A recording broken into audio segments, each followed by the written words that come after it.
এই পৃথিবীতে কোটি কোটি প্রতিভা, কোটি কোটি চিন্তাভাবনা, কোটি কোটি ট্যালেন্ট, কোটি কোটি পরিকল্পনা দাফন হয়ে যায়, চাপা পড়ে যায় এটা চিন্তা করতে করতে যে কাল থেকে শুরু করব।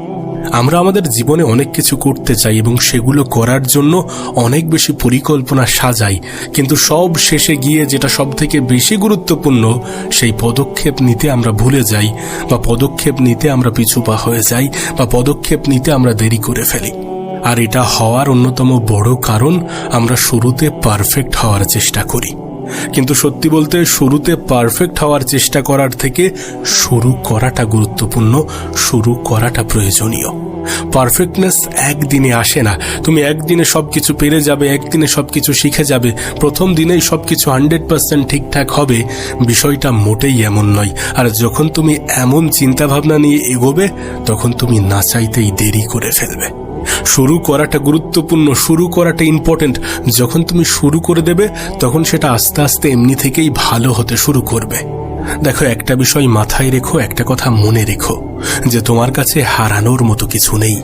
কিন্তু তুমি যদি চেষ্টা করো, তুমি যদি পরিশ্রম করো, তুমি যদি লেগে থাকো, তুমি যদি নিজের উপরে বিশ্বাস রাখো, তাহলে তোমার অর্জন করার মতো অনেক কিছুই আছে। আর এটার জন্য এটা বিশ্বাস রেখে শুরু করে দিতে হবে যে তোমার কাছে হারানোর মতো কিছু নেই। আর যদিও বা হারানোর মতো কিছু থেকে থাকে তাহলে ঝুঁকি নিয়ে শুরু করে দিতে হবে। দেখো, কিছু না করার থেকে কিছু করা অনেক ভালো। পরিকল্পনা করলাম, প্ল্যানিং করলাম, সেটাকে সাজালাম, কিন্তু সেটার উপরে কাজ করলাম না, এটা করার থেকে, এটা হওয়ার থেকে কোনো কিছু ক্ষুদ্র পরিকল্পনা করেই সেটাতে লেগে পড়া, সেটা শুরু করে দেওয়া অনেক ভালো। শুরুতে সবকিছু পারফেক্ট হয় না।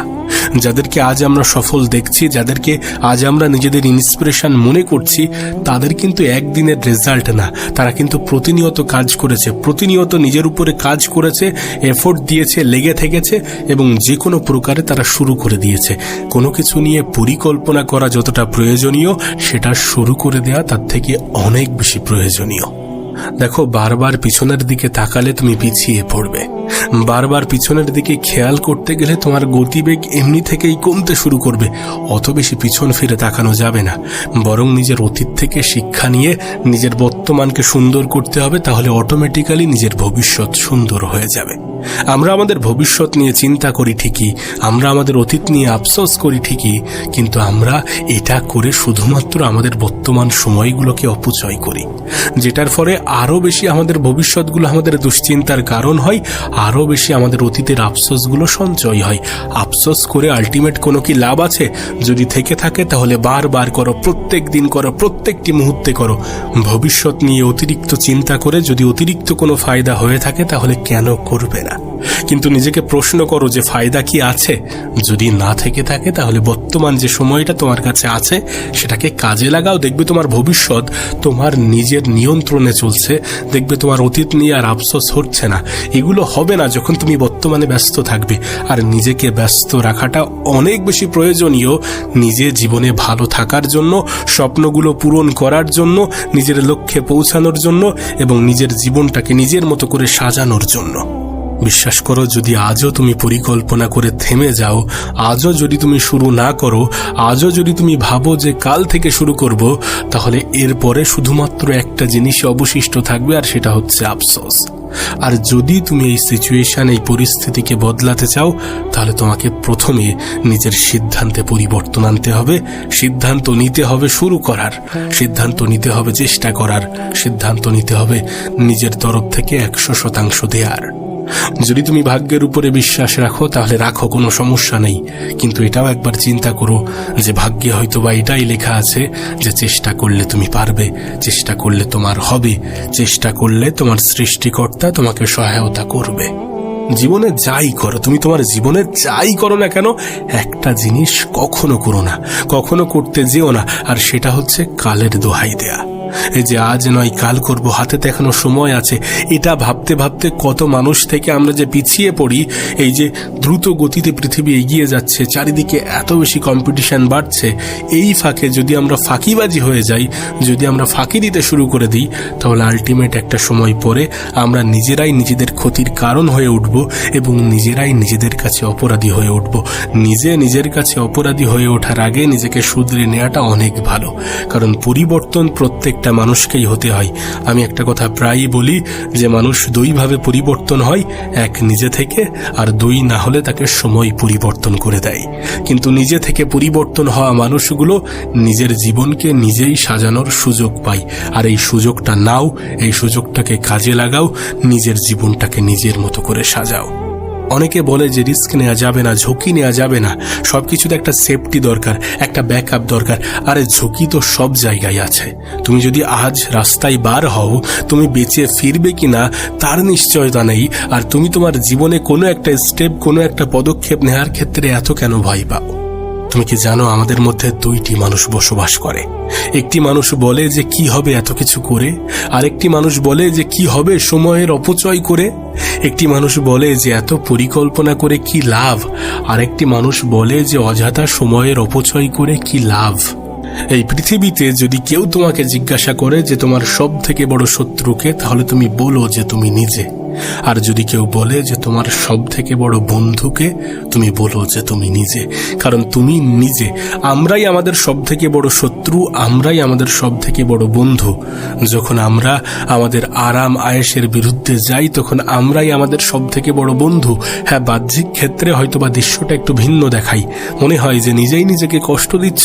আরে নিজেই নিজেকে কষ্ট দিচ্ছি যাতে আরো বেশি মজবুত হতে পারি, আর এটা প্রয়োজন।